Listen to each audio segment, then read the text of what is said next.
صل على حبيبك سيدنا محمد وصحبه وبارك وسلم أجمعين. أعوذ بالله من الشيطان الرجيم.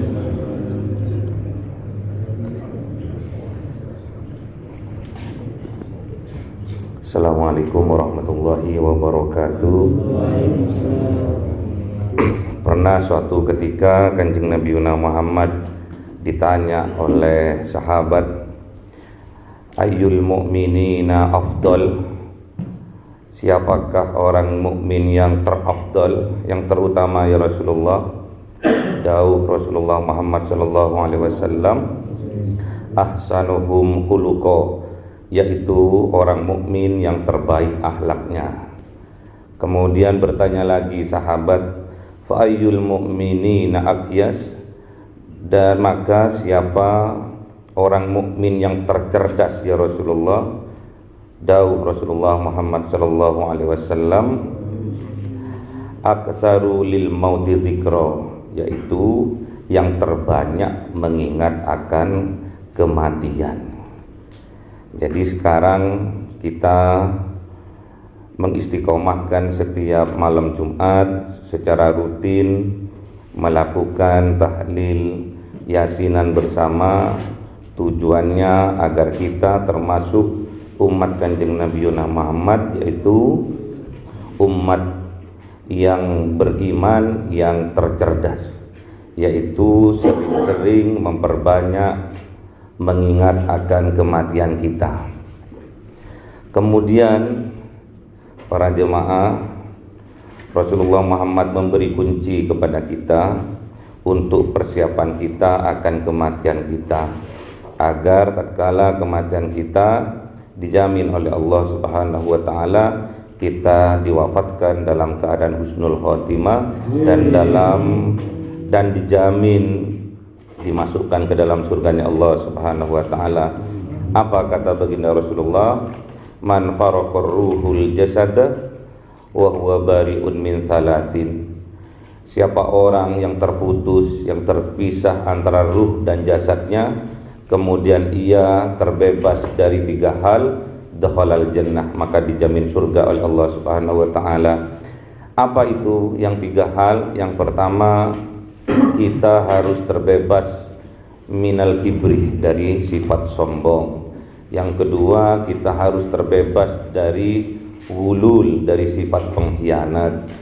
Dan yang ketiga, kita harus terbebas dari dain, dari hutang.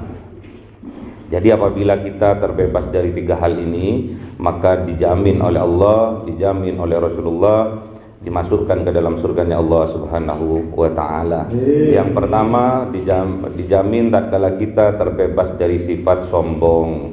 Jadi la yadkhulul jannah man kana fi qalbihi mithqala dzarratin min kibrin. Jadi tidak layak masuk surganya Allah siapa orang yang di dalam hatinya terdapat setitik sifat sombong. Itu yang pertama. Kebanyakan sifat sombong ini terbagi dalam 3 hal. Yang pertama, sombong karena pangkat dan jabatannya itu dilambangkan oleh Fir'aun. Fir'aun dibinasakan oleh Allah. Dan yang kedua, sombong karena harta kekayaannya itu dilambangkan Qarun, sedangkan Qarun juga dibinasakan oleh Allah.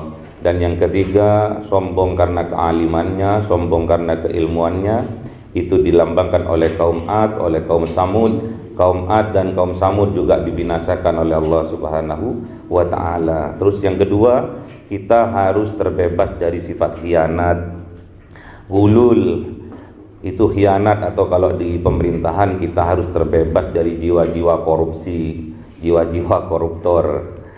Apa nasihat dari baginda Rasulullah Muhammad sallallahu alaihi wasallam? La taghullu, janganlah kalian bersifat pengkhianat atau mempunyai jiwa-jiwa koruptor.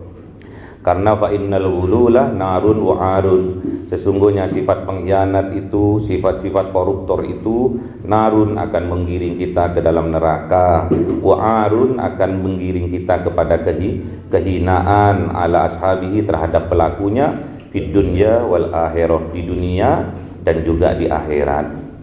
Jadi bagi para koruptor, bagi para pengkhianat yang merugikan masyarakat, itu nantinya akan mendapatkan neraka, kehidupannya neraka di dunia juga di akhirat, hina di dunia juga hina di akhirat. Dan yang ketiga, kita harus terlepas dari dain, dari hutang piutang.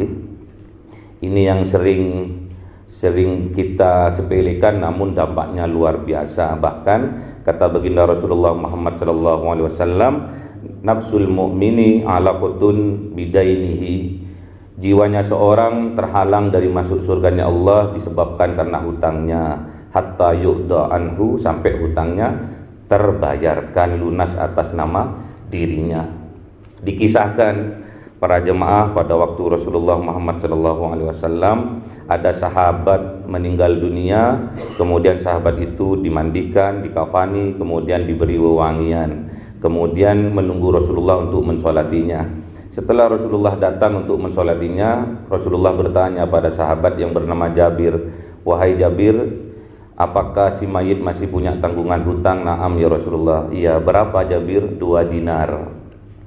Apa yang terjadi para jemaah? Kanjeng Nabi tidak jadi untuk mensolati si mayit. Namun ada sahabat yang bernama Abu Qatadah berkata di hadapan Rasulullah, ya Rasulullah, biar hutangnya si fulan yang 2 dinar biar saya yang tanggung. Baru Kanjeng Nabi Muhammad, Rasulullah Muhammad mau menyolati si mayit. Jadi sampai saking pentingnya masyarul muslimin, saking pentingnya masalah hutang piutang ini, sampai dikisahkan oleh baginda Rasulullah Muhammad SAW, ghufirah li syahidih kullu dzambih, akan diampuni seluruh dosa orang yang mati syahid illa daini, kecuali hutangnya. Jadi kalau kita punya hutang, kita masih belum layak masuk surganya Allah Subhanahu wa taala. Sampai Rasulullah Muhammad SAW bersumpah, walladzi nafsi biyadih, demi jiwaku yang ada di genggamannya Allah Subhanahu wa taala, lau anna rajulan, seandainya ada seorang laki-laki, qutila fi sabilillah, terbunuh dalam peperangan sebil, yaitu terbunuh dalam keadaan mati syahid, fa'uhiyah, kemudian dihidupkan lagi, diberi kesempatan lagi untuk hidup, untuk menyelesaikan urusannya, kemudian qutilah lagi, mati lagi dalam keadaan syahid lagi, fa'uhiyah, kemudian dihidupkan lagi sampai 3 kali, terakhir dimatikan lagi dalam keadaan syahid, namun masih wa alaihi daini, namun dia itu masih punya tanggungan hutang, ma dakhala jannah, jadi belum layak masuk surganya Allah Subhanahu wa taala. Jadi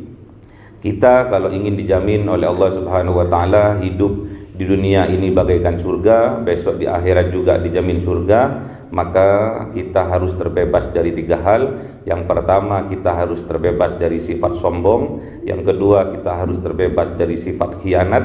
Dan yang ketiga, kita harus terbebas dari jiwa-jiwa penghutang. Semoga kita semua mendapatkan syafaat dari Rasulullah Muhammad SAW. Assalamualaikum warahmatullahi wabarakatuh.